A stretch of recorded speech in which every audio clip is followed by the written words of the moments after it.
কি কান্ডি রে বাবা, পাকানা তো একেবারে নিখুঁত ভাবে জোড়ানো গেছে গো।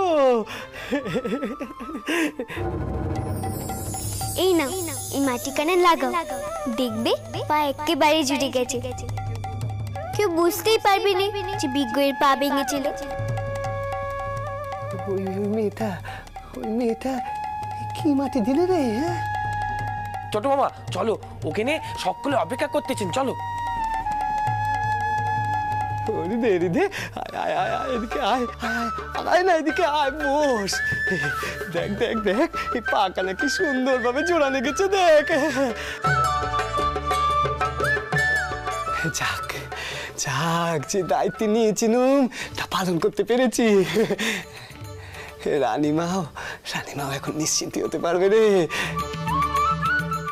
দাদা এখন তাকলে দেখিয়ে দিতুম কি বকাটাই না বকলে। হ্যাঁ কালকে, হ্যাঁ কি বকাটাই না বকলে। কইলে কি কেনে দায়িত্বে নিলি? হ্যাঁ হ্যাঁ কইলো না, বল। হ্যাঁ লোকে যদি নিন্দে মন্দ করে, আচ্ছা তুই ক, অত ভাবনা চিন্তা করে কি কাজ করা যায়? হ্যাঁ কিন্তু ছোট মামা, বড় মামা কোথায় গেল কাউ দেখিনি, আমাদের তো কিছু কয়ে গেল না।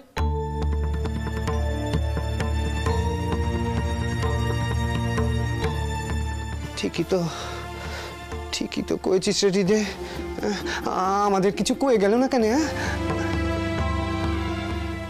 কাল মাঝরাতে কালীঘরে গেছিল, আজ সকাল থেকে নিরুদ্দেশ। আর কয়ে গেল কিনা বদনটাও রে।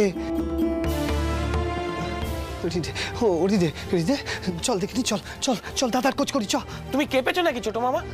স্বয়ং রানীমা অপেক্ষা করতেছেন তোমার জন্য, আর তুমি নাকি এখন সব ছেড়ে চলে বড় মামার খোঁজ করতে। এখন কোথাও যেতে হবে না, বড় মামা ঠিক সময় মতো আসবেন। তুমি চলো দেখি, সেজবাবু কয়েছেন তোমাকে রানীমার ঘরে যেতে। চলো চলো চল তাহলে।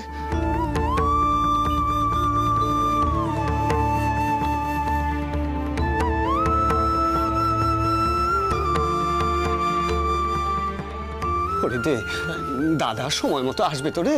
হ্যাঁ আসবেন আসবেন, তুমি চলো চলো দেখি, চলো চলো চলো চলো ছোট মামা।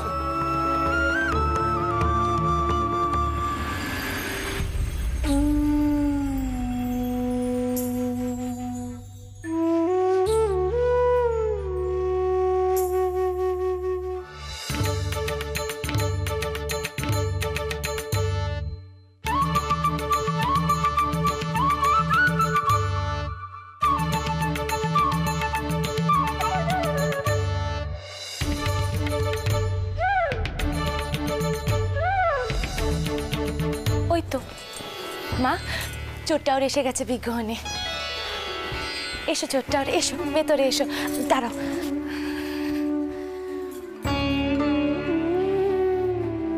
এই নাও চোরটাওর, এখানে রাখো বিজ্ঞখানা। এই দেখো গো, দেখো ভালো করে বিজ্ঞখানা দেখে নাও। এই বিজ্ঞ তোরা ভাসিয়ে দিচ্ছি না গো। দেখো দেখো রানীমা কেমন জোড়া লেগেছে পাকানা, দেখে নাও।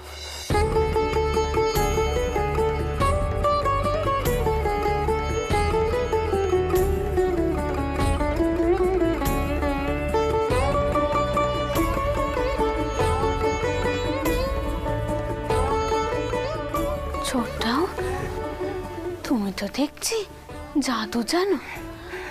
এমন ভাবে যে পাখানা জোড়া রাখবে আমি তো ভাবতেও পারিনি। ওই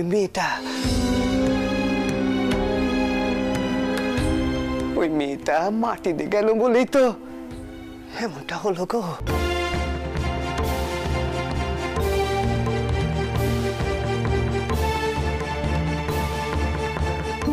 ওই মেয়েটাকে যে কোথায় পাই। কোন মেয়ে চোরটা? কার কথা কইছো তুমি? ও কিছু নয় রানীমা, ছোট মামা এমন অনেক কিছু ভেবে নেয়। ছোট মামা মূর্তিখানা তো তুমি ঠিক করে দিলে, আবার কি রানীমা, আমরা তাহলে এবার আসি। দাঁড়াও দাঁড়াও দাঁড়াও, এখন নিচে গেলে হবে না হৃদয়টাও। আমার যে একখানা পেস্তাব আছে, তা অবশ্যই পেস্তাবখানা আমার ছোট কুকিরও বটে। তা ছোট কুকি, কই পারলো কথা কানা?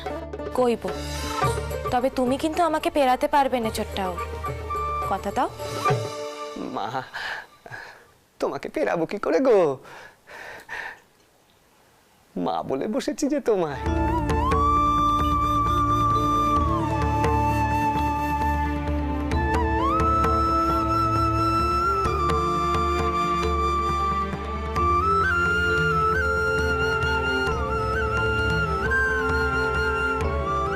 তবে আজ থেকে রাধা গোবিন্দের পুজোর দায়িত্ব তুমিই নাও ঠাউর।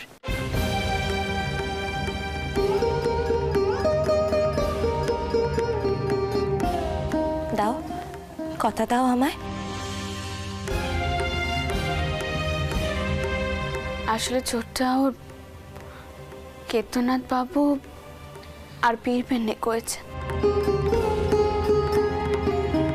তিনার যাতে কোনো অসুবিধে না হয় সেই দিকখানে না হয় আমি দেখে নেব, কিন্তু রাধা গোবিন্দের পুজোর বার তুমি ছাড়া কে নেবে কাও দেখিনি। তোমাকেই তো নিতে হবে, তুমি হবে এই মন্দিরের ছোট বচ্চাচ্ছি। কিটাও নেবে তো এই বারখানা? ও মা, ওরে দে,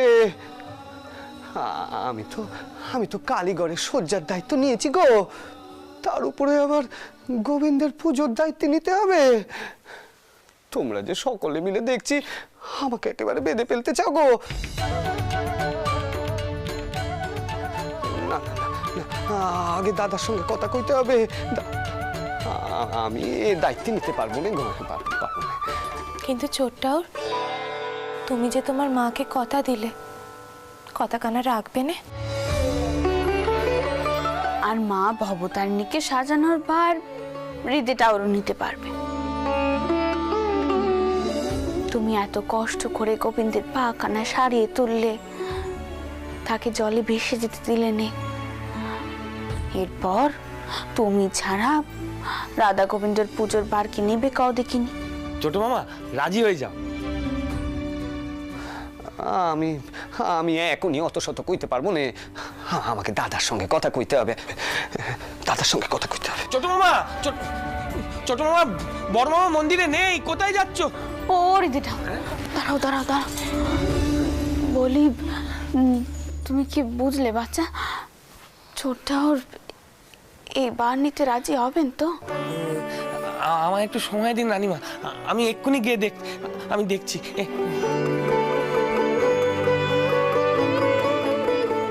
ও ছোটকু, কি বুঝলে তুমি? ছোটটাও এবার নেবেন তো? মা,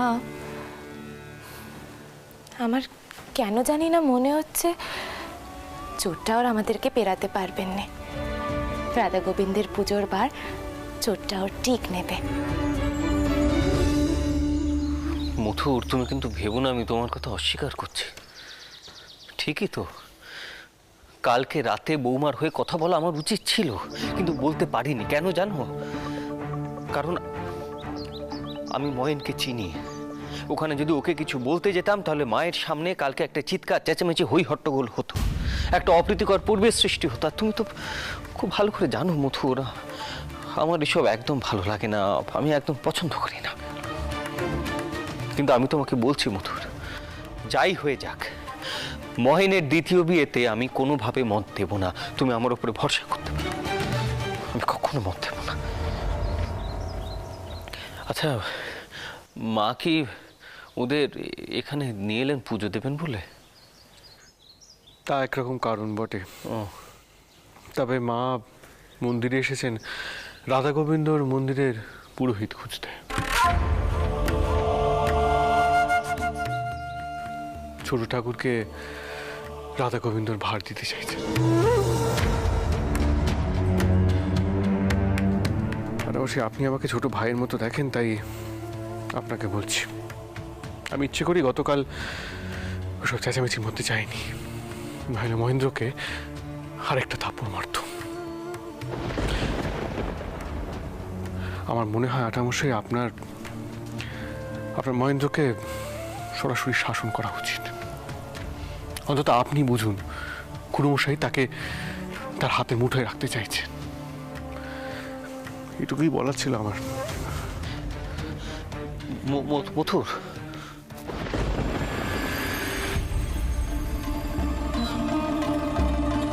মা মন্দিরে এসেছেন রাধা গোবিন্দর মন্দিরের পুরোহিত খুঁজতে। ছোট ঠাকুরকে রাধা গোবিন্দর ভার দিতে চাইছেন। বদন ঠাকুর, ছোট মামাকে এদিকে দেখেছেন? কোথায় যে চুট দিলে কে জানে। নীতি ঠাকুর, হ্যাঁ শুনলাম মা গদাই ঠাকুর নাকি রাধা গোবিন্দের মন্দিরের ভার নিচ্ছেন। আপনি এতে রাজি হলেন? দেখুন, এর আগে যখন ক্ষেত্রনাথ বাবু অসুস্থ হলেন তখন তো আপনি মন্দিরের ভার নিয়েছিলেন। তো এখন ওই ক্ষেত্রনাথ বাবুর পরিবর্তে যখন অন্য কাউকে না হচ্ছে তখন গদাই ঠাকুর কেন, আপনি নন কেন?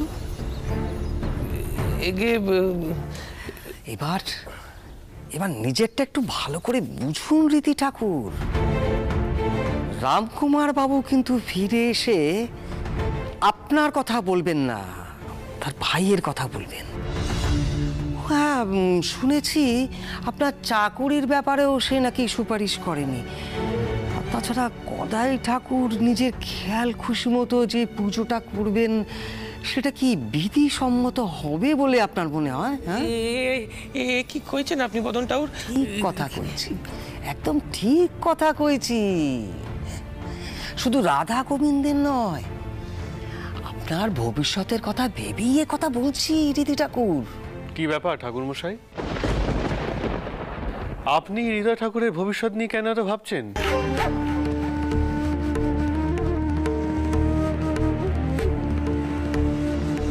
আর হৃদয় ঠাকুর, ছোট ঠাকুর কোথায়?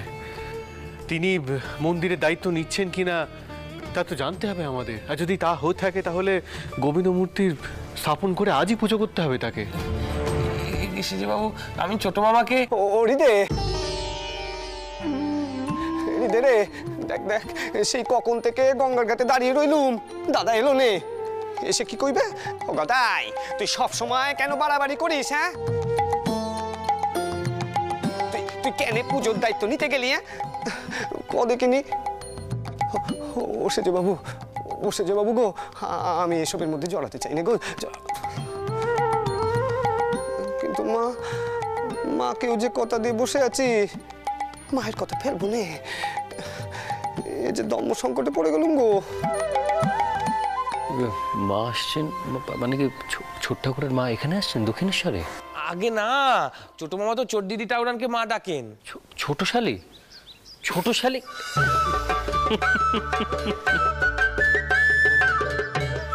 আচ্ছা ছোট ঠাকুর, তোমার এই ধর্ম সংকট এটা আমি কি করে কমাতে পারি একটু বলো দেখি।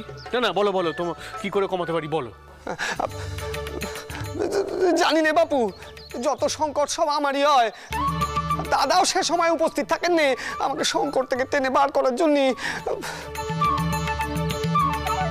আচ্ছা শোনো, আজ সন্ধেবেলায় মন্দিরে রাধা গোবিন্দর বিগ্রহ প্রতিষ্ঠা হবে আবার। তুমি কিন্তু তার আগে তৈরি হয়ে থেকো, কেমন? তোমাদের জ্বালায় দেখছি বাপু আমি শেষ হয়ে যাব।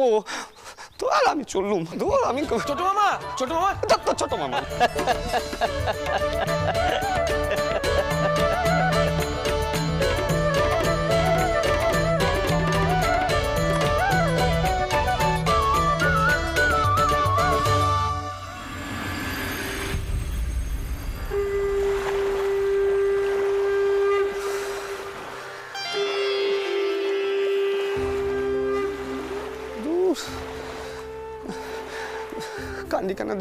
কান্দিকানা দেখ হৃদে, দাদা এখনো ফিরল নে। কোথায় যে কেন সেটা বলে পর্যন্ত গেল নে।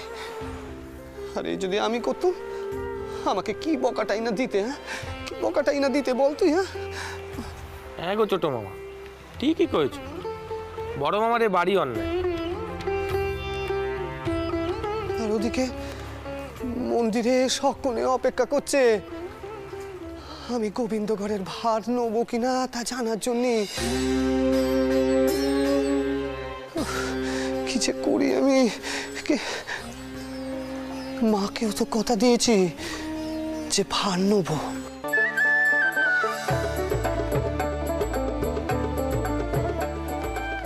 বড় মামা কি আর তোমার বিপদটা বুঝবে? সেই তুই তামাশা করছিস আমার সাথে? হ্যাঁ, তামাশা করছিস? তো কি করব? দেখো ছোট মামা, বড় মামা হয়তো কোনো কাজে কর্মে গেছেন, সময় হলে ঠিকই ফিরবে। সময় হলে ঠিকই ফিরবেন। খুব বুঝেছিস তুই, খুব বুঝেছিস। তোর কোনো কান্টি কেনি নেই রে। দাদা যেখানে যাক না কেন, কালী ঘরের সন্ধ্যারতির আগে ঠিক ফিরে আসে। আসেনে? তুই বল আসেনে? হ্যাঁ, দেখো বড় মামা হয়তো বিশেষ কোনো কাজে কর্মে গেছেন, তুমি এক কাজ করো, তুমি ভেতরে চলো। রানীমা, সেজবাবু তোমার জন্য হয়তো অপেক্ষা করছেন। তুমি গোবিন্দগড়ের দায়িত্ব নেবে কিনা জানাবার কথা না? চলো চলো। আমি এখন অত শত ভাবতে পারছি না রে, অত শত ভাবতে পারছি না। দাদাই যা সিদ্ধান্ত নেওয়ার নিত, এখন সে কোথায় গিয়ে গা ডাকা দিয়ে বসে আছে।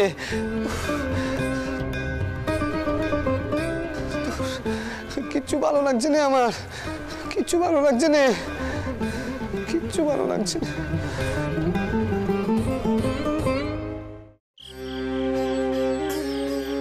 রানীমা, দেখুন, আপনি হয়তো ভাবছেন আমি শুধু শুধু নানান বিষয়ে নালিশ জানাই, রাম ঠাকুরকে সহ্য করতে পারি না।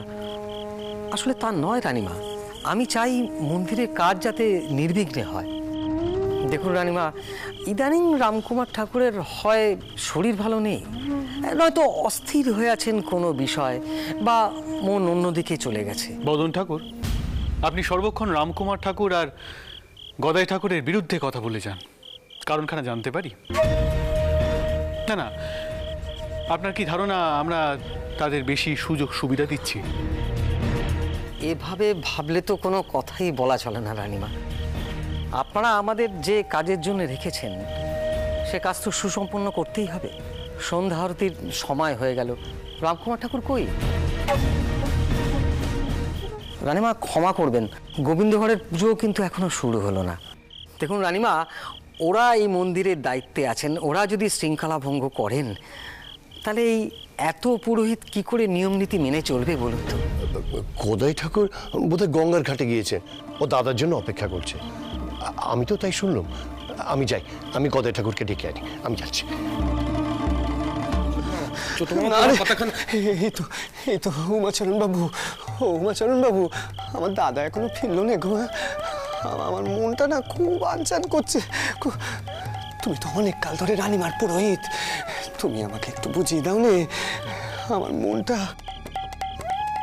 মনটা কেন এত অস্থির হয়ে আছে? হ্যাঁ,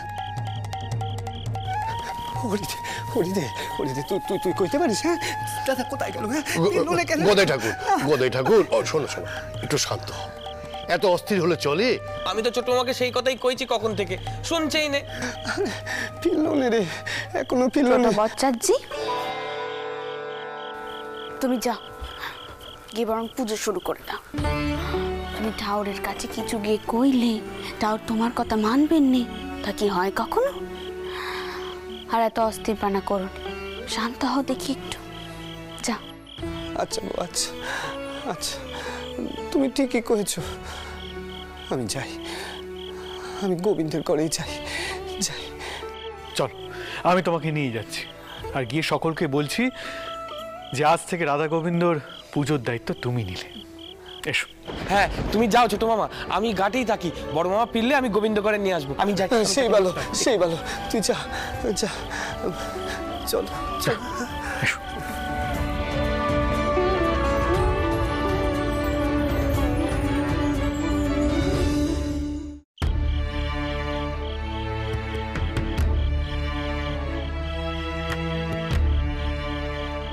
বদন ঠাউর, আমি এখানে কথা কই, আপনারা বরং আরতির সব জোগাড়জান্তি করে রাখুন।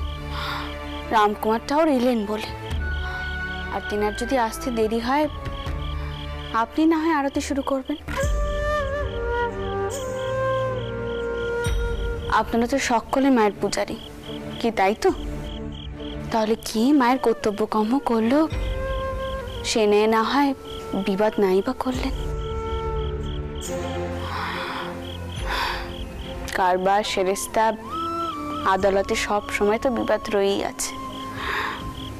মায়ের মন্দিরে সেটুকু না হয় তোলা থাক। যান।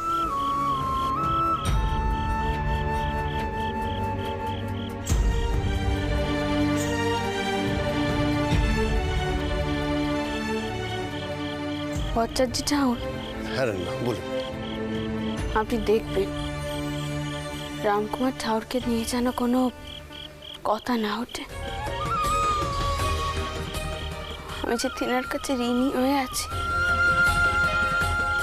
7 জন্মেও যে সে ঋণ আমি শোধ করতে পারবো না, কিছুতেই পারবো না।